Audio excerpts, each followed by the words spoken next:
Hey sports fans, welcome back to the Foolish Show. Of course, I am Foolish Phil. I just want to do a little recap of Michigan's 92 to 87 victory over Ohio State. What a great game this was. Normally you have games that are billed as being big time clashes, top 5 games, and it's very rare that they live up to the hype of it, and it totally delivered.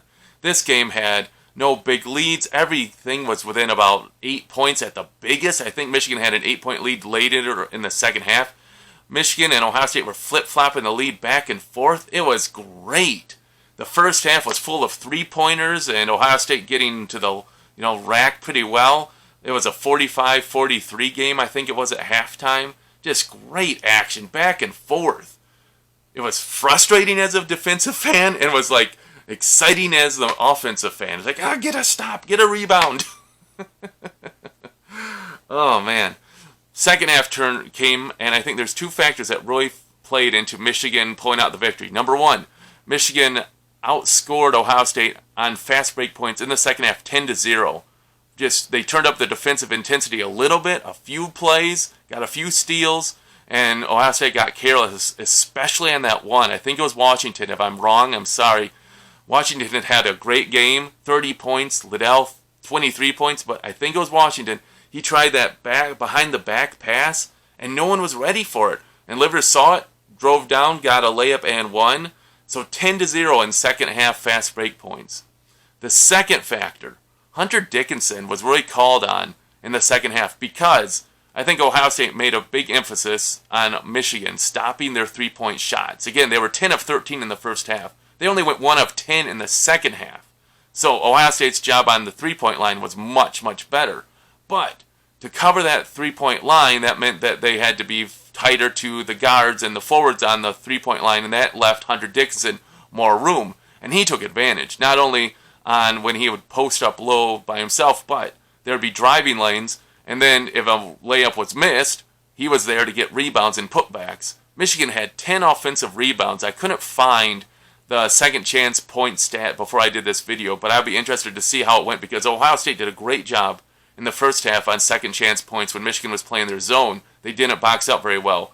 The second half, Michigan had a few of those, especially there was one possession where I think Michigan had 3 offensive rebounds before they got a layup. So, that stat can be a little misleading because the first half, Hunter Dickinson had a couple on his own 2 misses and such. So, but it just kind of speaks to second chance points is a big factor.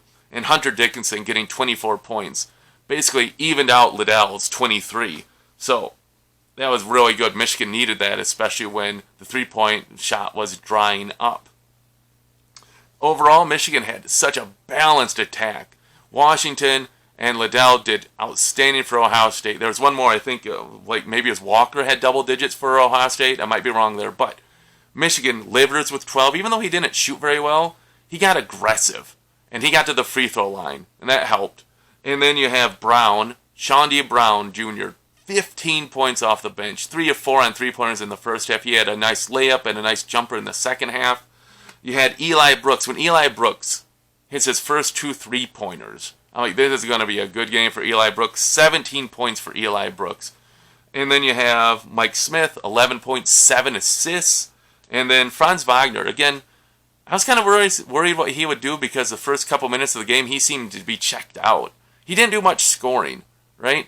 The first 4 minutes of the game or so, he had a turnover and then he didn't get back on defense. I was kind of worried about him because he can be a player that really gets down on himself and doesn't engage. But I think this game had so much importance and so much intensity about it that it kind of brought him back. Only 9 points, but he also finished with 6 rebounds and 4 assists. So he was important. Just not I really wish he would have been in the 13, 15 point range, but you can't complain after a win. Then obviously Dickinson with 24 points. I think he had 8 or 9 rebounds.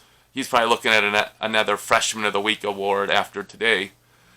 Oh, man, what a fun game. You just got to love it. What are your guys' thoughts about this game? Honestly, this is 3 versus 4. This is exactly the kind of matchup, the game you hoped for and the game you got. Obviously, one team was going to win, one was going to lose. Happy Michigan won. But Ohio State, nothing to hang your head on, man. Your team looks great. I totally expect Ohio State to make a big, deep run into the March Madness tournament as well. If Michigan and Ohio State fans are lucky, maybe this will be a rematch in the Big Ten Tide tournament or even the March Madness tournament. That wouldn't be bad either. Hey, just wondered what you guys thought. It was a great game. Super happy with it. Obviously, extra happy Michigan won.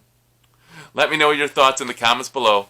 If you do hit that subscribe, thanks so much. I love my new subscribers. And until I see you guys next time, go blue!